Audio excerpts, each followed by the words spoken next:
Welcome to MsMojo, and today we're counting down our picks for the top 10 over-the-top voice acting TV performances. Together, you and I will be the strongest couple in the entire world. We will dominate the earth! For this list, we'll be looking at the most zealous, energetic, and boisterous performances in TV animation. Who's the loudest cartoon you can think of? Let us know in the comments. Number 10. Mark Hamill as Joker. The man who killed Batman. For years, Luke Skywalker himself provided the voice for the legendary villain in DC animation. He's widely hailed as one of the best to portray the Joker, and the sheer number of installments he was brought on for is a testament to that.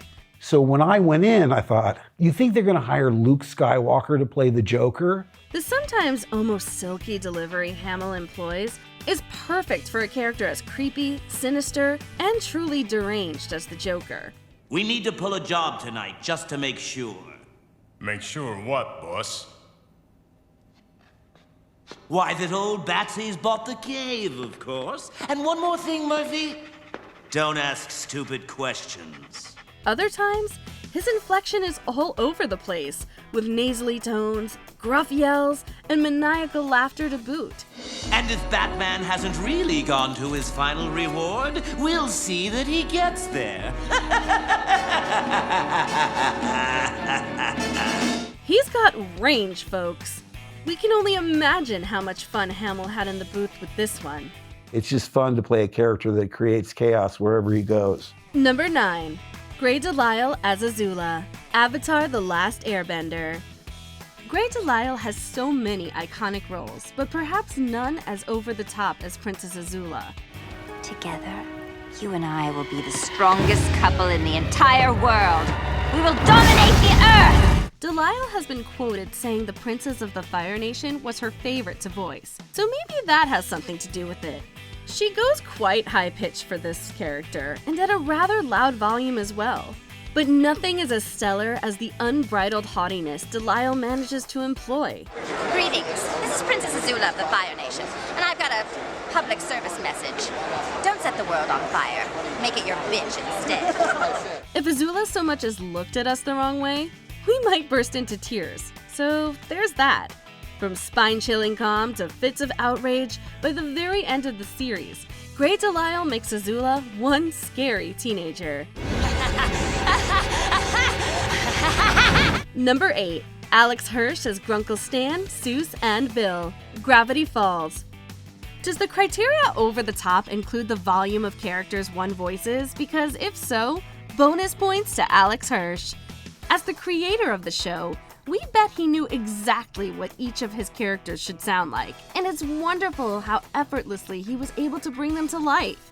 I've been keeping an Eye on you. since then, and I must say I'm impressed. Really? You deserve a prize. Here, have a head that's always screaming. Not only do Grunkle Stan, Seuss, and Bill all sound completely different, their voices are also perfect for their character designs. Grunkle Stan sounds as rough around the edges as he looks. And here we have Rock that looks like a face rock. The Rock that looks like a face. Seuss is the perfect oddball, Today I'm sweating from heat and excitement. and the Triangle Demon. Hey, Achilles! Nice work with the heel! Now that is over the top. Number 7. Kaley Cuoco as Harley Quinn. Harley Quinn. We'd hardly expect the voice of Penny Hofstadter and Harley Quinn to be one and the same, but stranger things have happened. Holy crap on a cracker. Plus, Kaley Cuoco is perfectly cast. A modern, liberated Harley feels like she shouldn't give a damn what anyone else thinks, and that's exactly the route the creators took. If you love me, then jump, and you'll be mine forever. Hard pass. Yeah, what?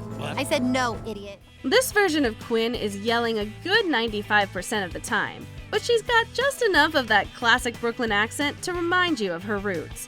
High-pitched, rowdy, and just the right kind of annoying, this character's voice has all the enthusiasm we could want, and is especially endearing in contrast to Poison Ivy's grounded, deadpan delivery. Don't interrupt Bae when she's orating.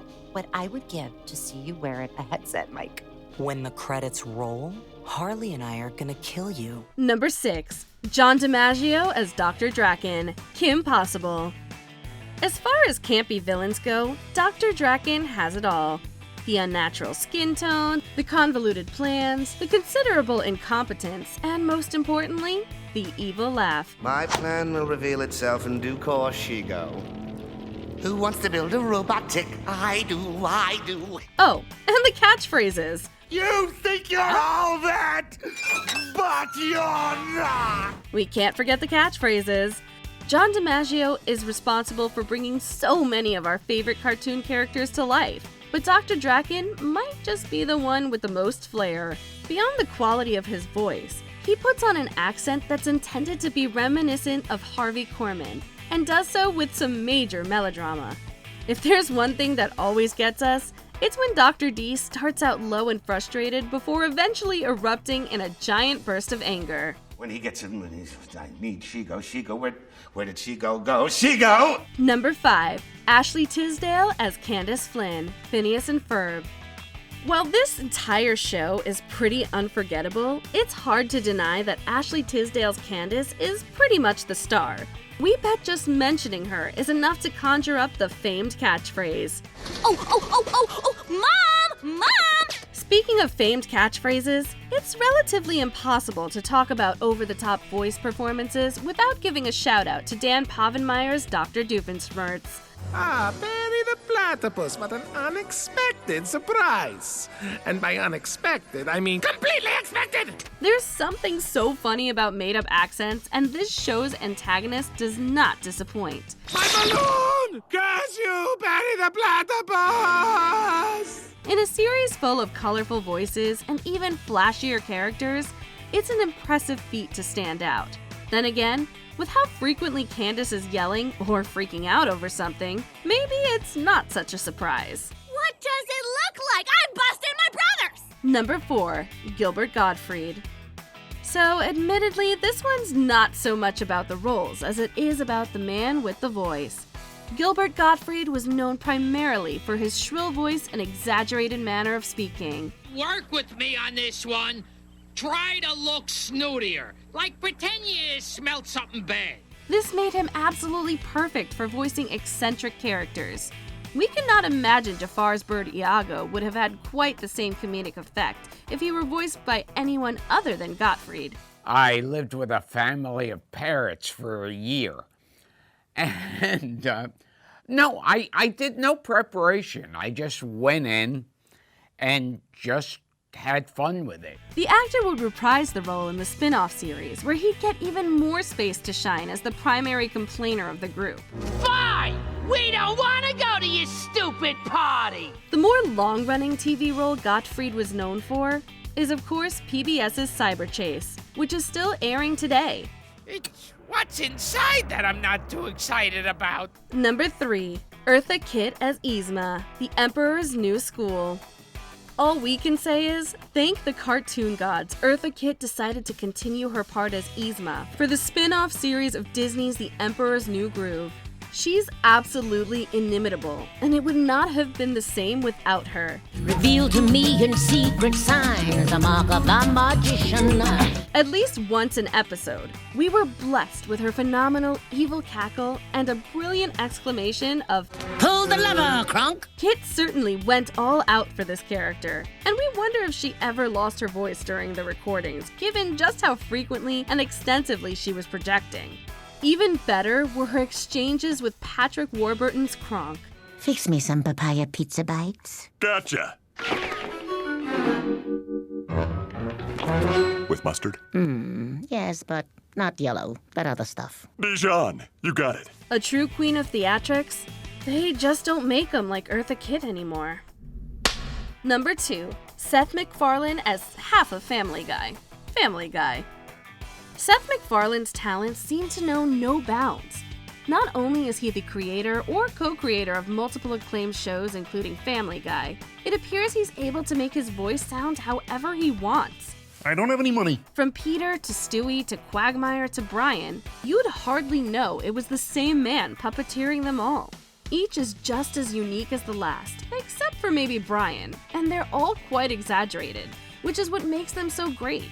It also makes their every interaction that much funnier. Hey, what's going on? Oh, hello, fat man. Oh, Stewie, how are you? If you want excessive and boisterous, look no further than the Griffin family. Ha! What? This is nuts! Before we unveil our top pick, here are a few honorable mentions. Nick Kroll as almost everyone in Big Mouth. Maurice, Coach Steve, Rick, and last but certainly not least, Lola Ugfuglio Scumpy. Sorry, Nick. I really wanted to fraunch someone, just not a big-head loser like you. Alan Tudyk as Ludo, Star versus the Forces of Evil. We know where to go for all our whiny voice or strange accent needs. Glossaric! Oh, Glossaric, they turned my hand into a wand and you into a pole. I am not a pole. Huh? I'm over here. Hey-o! Glossaric! Where have you been? Tony Anselmo as Donald Duck, DuckTales. Anyone who can do a Donald Duck impression is legendary in our books. Nobody listens to me either. They don't understand me. Well, that's weird. I understand you perfectly. Amanda Layton as Polly Planter, Amphibia. Loud, intense siblings rejoice. People of Wartwood, welcome to the Splash Zone! Tara Strong is Timmy Turner, the Fairly Odd Parents. How high on her register do you think she has to go? You were right, Wanda. I got careless and now I'm totally busted. Before we continue, be sure to subscribe to our channel and ring the bell to get notified about our latest videos. You have the option to be notified for occasional videos or all of them. If you're on your phone, make sure you go into your settings and switch on notifications. Number 1. Tom Kenny as SpongeBob, SpongeBob SquarePants. I'm ready. This is it, folks, the cartoon character who shaped a generation. Few voices are as recognizable as that of SpongeBob SquarePants, and that's largely in part to how distinct and extraordinary it is. A character like SpongeBob is really hyperactive, but he also has really quiet moments where he doubts himself. I feel like a failure, Gary. Tom Kenny is a man of many wonderful voices, including Adventure Time's Ice King, Heifer Wolf from Rocko's Modern Life, and the mayor from the Powerpuff Girls. Blamen. Okay. I'll have the ribs, please. While Ice King closely rivals the over-the-top quality here, it's SpongeBob's laugh that wins the battle in the end. I can't remember a thing. If we've learned one thing from this list, it's that big, unique voices are often the ones most cherished when it comes to memorable cartoons. Do you agree with our picks? Check out this other recent clip from MsMojo. And be sure to subscribe and ring the bell to be notified about our latest videos.